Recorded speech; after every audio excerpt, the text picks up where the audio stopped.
Hello friends, Shashi Agarwal channel के अंदर मैं doctor Shashi Agarwal welcome you all. आज का जो हमारा सब्जेक्ट है that is the corporate legal framework, company law, जिसके अंदर we are going to understand the meaning, nature of the company, features of the company, what are the advantages of the incorporation of company and disadvantages of the incorporation of company. अगर आपको मेरा ये effort सही लगता है तो do like my video, इसको share कीजिए और मेरे चैनल शशि अग्रवाल को सब्सक्राइब कीजिए। This is my app Edusum app, जिसको आप गूगल प्ले स्टोर से डाउनलोड कर सकते हो। ये जो ऐप है free study material, free mock test और उसी तरह ही काफ़ी सारे स्ट्रक्चर कोर्सेज हैं economics, commerce and management students के लिए।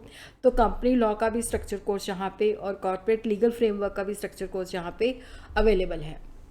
तो सबसे पहले हम कंपनी एक्ट 2013, जिसने कंपनी एक्ट 1956 को रिप्लेस किया है, ये जो न्यू एक्ट है that is applicable to the whole of India और इसके अंदर 7 शेड्यूल्स हैं, 29 चैप्टर्स हैं, 470 सेक्शन है।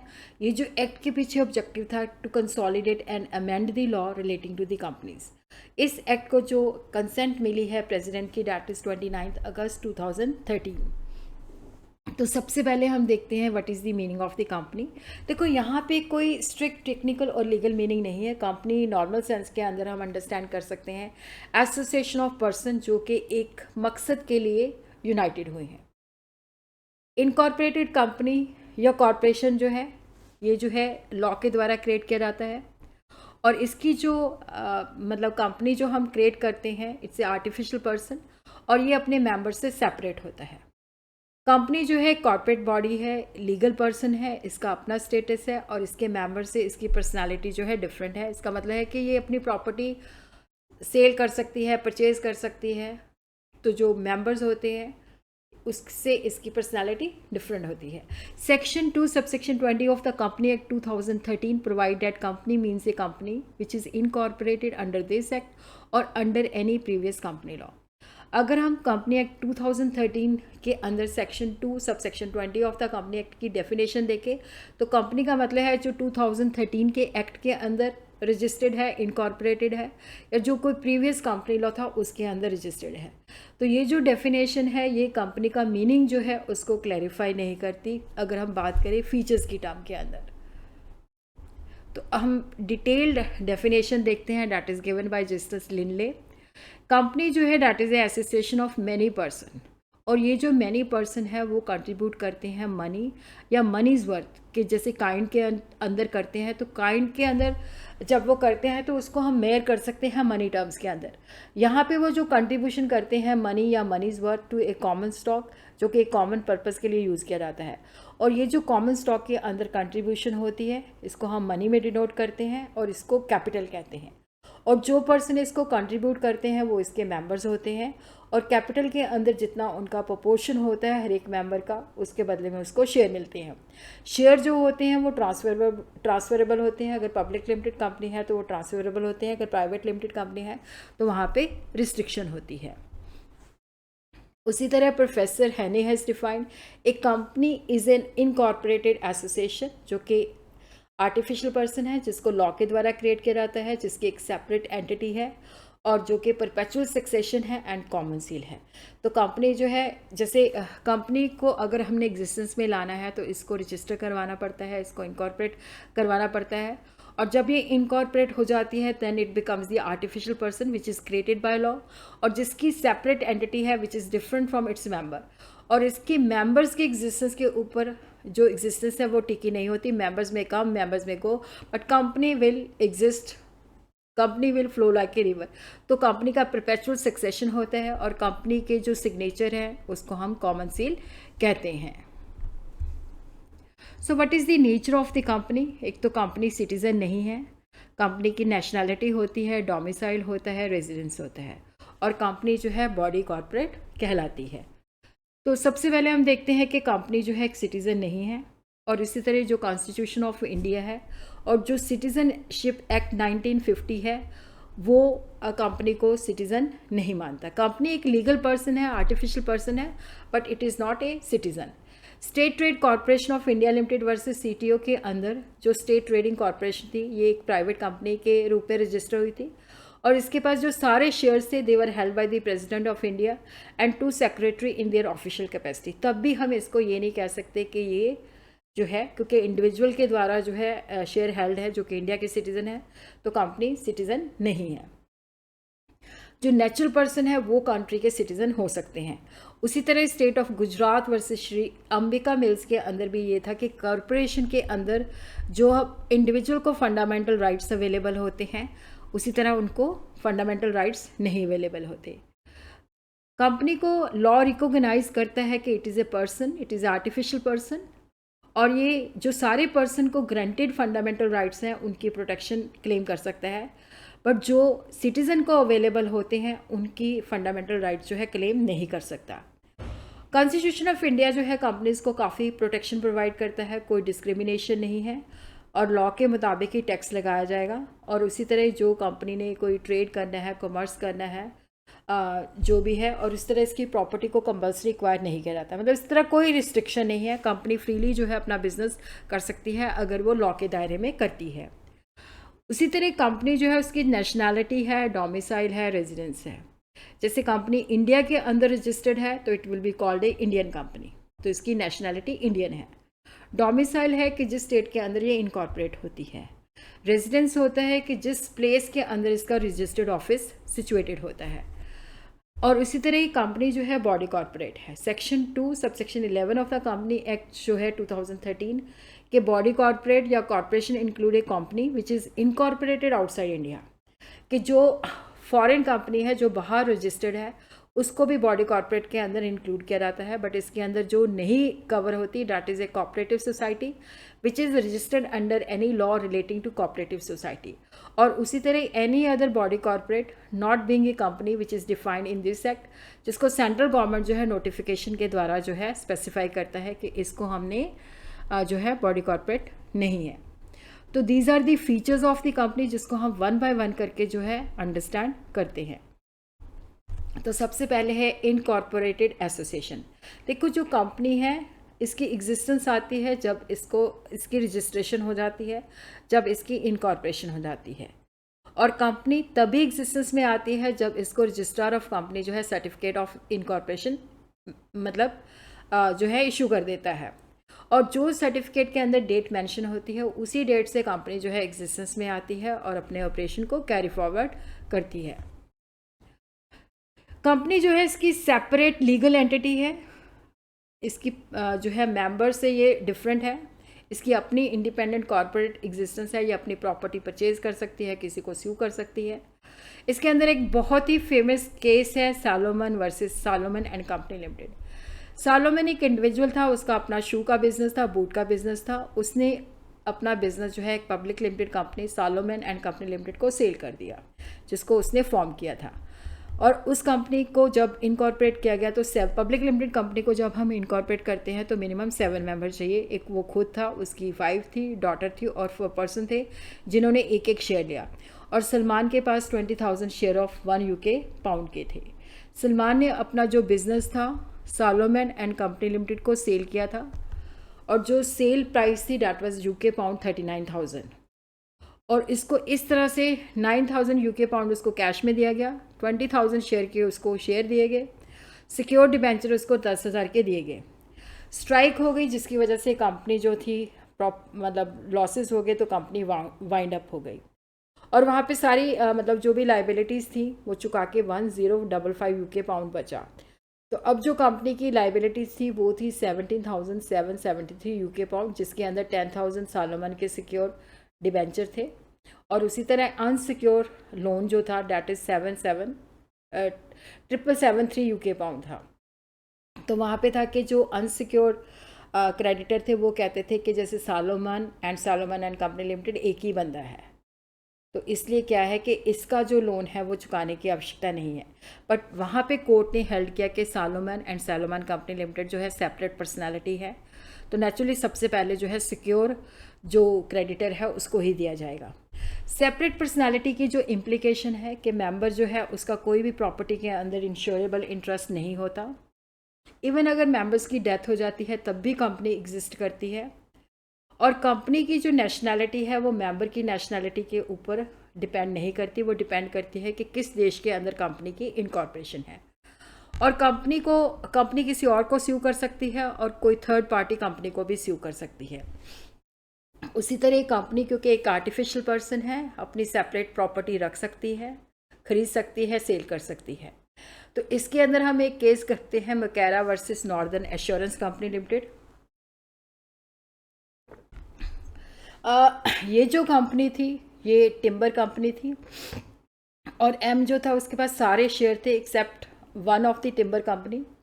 ही was the holder of near all the share except एक को छोड़ के उसके पास सारे शेयर थे और वो कंपनी का सब्सटेंशियल क्रेडिटर भी था। उसने क्या किया कि कंपनी का जो टिम्बर था अपने नाम से उसकी इंश्योरेंस करवा ली। टिम्बर जो था वो डिस्ट्रॉय हो गया तो एम ने क्लेम किया कि लॉस मुझे दिया जाए। तो इंश्योरेंस कंपनी कहती है कि ये तो आपकी प्रॉपर्टी है ही नहीं, ये तो कंपनी की प्रॉपर्टी है, कंपनी का उसमें इंश्योरेबल इंटरेस्ट है, वो ही इसकी इंश्योरेंस करवा सकती है, आप नहीं कर सकते। जो कंपनी की प्रॉपर्टी है वो कंपनी की प्रॉपर्टी है, मेंबर का उसके अंदर कोई शेयर नहीं है, वो मेंबर की उसके अंदर ऑनरशिप नहीं है।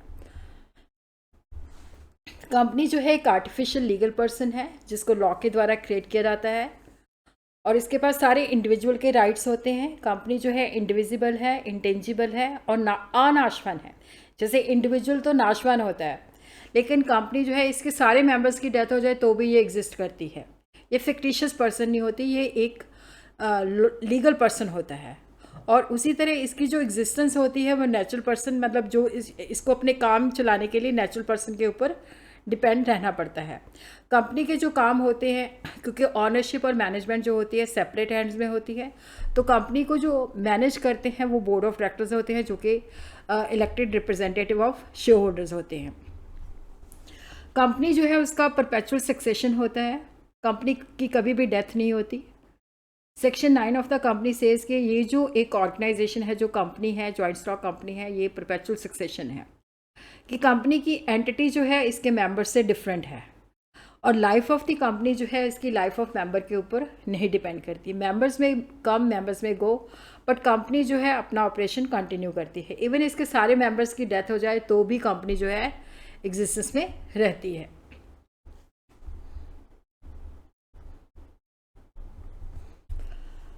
ट्रांसफरेबिलिटी ऑफ शेयर की जो पब्लिक लिमिटेड कंपनी है, जिसको जब हम सेटअप करते हैं तो मिनिमम 7 मेंबर चाहिए होते हैं और मैक्सिमम के ऊपर कोई रिस्ट्रिक्शन नहीं है। जो पब्लिक लिमिटेड कंपनी है वो अपने शेयर जो है फ्रीली ट्रांसफरेबल कर सकती है, उसके ऊपर कोई रिस्ट्रिक्शन नहीं है। लोगों को इनवाइट कर सकती है, प्रॉस्पेक्टस इशू कर सकती है। और ये जो right to transfer the share है वो स्टैट्यूटरी राइट है, ये उसे लिया नहीं जा सकता। हाँ, जो ट्रांसफरेबिलिटी ऑफ शेयर है, जो आर्टिकल ऑफ एसोसिएशन के अंदर मैनर होता है उसी के मैनर के अंदर, मतलब जो उन्होंने सिस्टम प्रिस्क्राइब किया होता है कि इस मैनर के अंदर आपने शेयर ट्रांसफ़र करने हैं तो करने हैं। जो प्राइवेट लिमिटेड कंपनी होती है वो अपने शेयर जो होते हैं वो ट्रांसफ़र नहीं कर सकती। और जो मेंबर्स है उसकी लाइबिलिटी लिमिटेड होती है। जैसे कंपनी लिमिटेड बाय शेयर है तो वहाँ पे अगर शेयर होल्डर ने जैसे मान लो 5000 शेयर खरीदे हैं, उसके ऊपर उसने 50% ही पे किया है, तो कंपनी उससे जो रिमेनिंग 50% है वो ही मंगवा सकती है, लॉस के अंदर कोई और चीज़ नहीं मंगवा सकती। Limited liability means the liability of the member is limited to the unpaid amount on the share that they are holding plus the premium they had agreed to pay. अगर कंपनी लिमिटेड बाय गारंटी है तो वहाँ पे agreed amount होता है जो members ने पे करना होता है जब कंपनी वाइंड अप होती है। तो यहाँ पे जो मेंबर्स की, क्योंकि बाकी ऑर्गेनाइजेशन जैसे पार्टनरशिप है, सोल प्रोप्राइटरशिप है, तो वहाँ पे लाइबिलिटी अनलिमिटेड होती है। और उसी तरह जब कंपनी रजिस्टर हो जाती है तो इसकी सेपरेट और इंडिपेंडेंट लीगल पर्सनालिटी होती है, तो ये किसी को स्यू कर सकती है, किसी के ऊपर मुकदमा कर सकती है, कोई दूसरा इसके ऊपर मुकदमा कर सकता है। कंपनी हमेशा जो स्यू करती है वो अपने नाम से करती है और जो कोई कंपनी को स्यू करता है तो कंपनी को स्यू करता है। कंपनी एक आर्टिफिशियल पर्सन है और उसी तरह ये कंपनी एक आर्टिफिशियल पर्सन है तो ये कॉन्ट्रैक्ट के ऊपर अपना नाम नहीं साइन कर सकती, तो ये कॉमन सील की हेल्प से अपना नाम जो है साइन करती है। कॉमन सील का मतलब है सिग्नेचर ऑफ द कंपनी। हर एक कंपनी के पास कॉमन सील होती है जिसके ऊपर जो है कंपनी का नाम इनग्रेव्ड होता है। But with effect from 29 May 2015 common seal जो है पहले मैंडेटरी था, अब ये ऑप्शनल हो गया है। कंपनी चाहे तो कॉमन सील रख सकती है, बट कुछ डॉक्यूमेंट ऐसे होते हैं जहाँ पे क्या होता है कि कॉमन सील चाहिए होती है, जैसे power of attorney to execute deeds in और out of India, share certificate, share warrant, और उसी तरह document authorising any person in a territory outside India to fix common seal to the deed. तो इन सिचुएशन के अंदर common seal की आवश्यकता पड़ती है। बाकी जो डॉक्यूमेंट्स होते हैं वहाँ पे कॉमन सील नहीं चाहिए होता। तो कंपनी किसी भी पर्सन को जो है एम्पावर कर सकती है कि जो भी काम है वो कॉमन सील के अंदर कर सकता, मतलब कॉमन सील लगा के वो डॉक्यूमेंट उसको दे देती है। और उसी तरह authority to put common seal जो है that is given by the resolution और by a committee of board. जो अदर डॉक्यूमेंट जहाँ पे कॉमन सील नहीं चाहिए होती तो उसकी जो ऑथेंटिकेशन है वो डायरेक्टर साइन कर सकता है, मैनेजर साइन कर सकता है, सेक्रेटरी या जो भी बंदा ऑथराइज किया होता है, तो वहाँ पे उसके ऊपर कॉमन सील फिक्स करने की ज़रूरत नहीं होती। जब हम कंपनी को इनकॉर्पोरेट करते हैं तो जैसे ये एक आर्टिफिशियल लीगल पर्सन है, जैसे पार्टनरशिप फर्म है, अगर वो रजिस्टर्ड नहीं है तो उसको मतलब जो है वो किसी को स्यू नहीं कर सकती। बट कंपनी एक आर्टिफिशियल पर्सन है और कंपनी की जो मतलब प्रॉपर्टी है वो इसकी अपनी प्रॉपर्टी है और इसका जो एग्जिस्टेंस है इसके मेंबर से सेपरेट है, क्योंकि पार्टनरशिप के अंदर मेंबर ऑफ फर्म जो है सेम मानी जाती है और वहाँ पे अनलिमिटेड लाइबिलिटी होती है। और उसी तरह कंपनी ऑर्गेनाइजेशन के अंदर क्या होता है कि लाइबिलिटी जो है इसकी लिमिटेड होती है। अगर कंपनी लिमिटेड बाय शेयर है तो शेयर के ऊपर जितना अमाउंट अनपेड है उतना ही मंगवाया जाएगा, और अगर कंपनी लिमिटेड बाय गारंटी है तो जितना जब कंपनी वाइंड अप होती है तो उसके अंदर एग्रीड अमाउंट जो होता है जो मेंबर्स ने कंट्रीब्यूट करना होता है वही मंगवाया जाता है। और कंपनी जो है परपेचुअल सक्सेशन इंजॉय करती है। इसकी जो एग्जिस्टेंस है मेंबर की एग्जिस्टेंस के ऊपर नहीं होती, मेंबर्स में कम मेंबर्स में को, बट कंपनी जो है चलती रहती है। और उसी तरह प्रोविज़न ऑफ 2013 एक्ट के मुताबिक शेयर जो होते हैं मेंबर के इमूवेबल प्रॉपर्टी होते हैं और वो आर्टिकल ऑफ एसोसिएशन के मुताबिक ट्रांसफरेबल हो सकते हैं। सिर्फ जो प्राइवेट लिमिटेड कंपनी होती है उसके ऊपर रिस्ट्रिक्शन होती है। जैसे प्राइवेट लिमिटेड कंपनी को सेटअप करना है तो मिनिमम 2 मेंबर चाहिए और मैक्सिमम 200, और पब्लिक लिमिटेड कंपनी को अगर हमने फॉर्म करना है तो मिनिमम 7 मेंबर चाहिए और मैक्सिमम कितने भी मेंबर हो सकते हैं। कंपनी जो है एक आर्टिफिशियल लीगल पर्सन है तो किसी को भी स्यू कर सकती है, कोई इसको भी स्यू कर सकता है।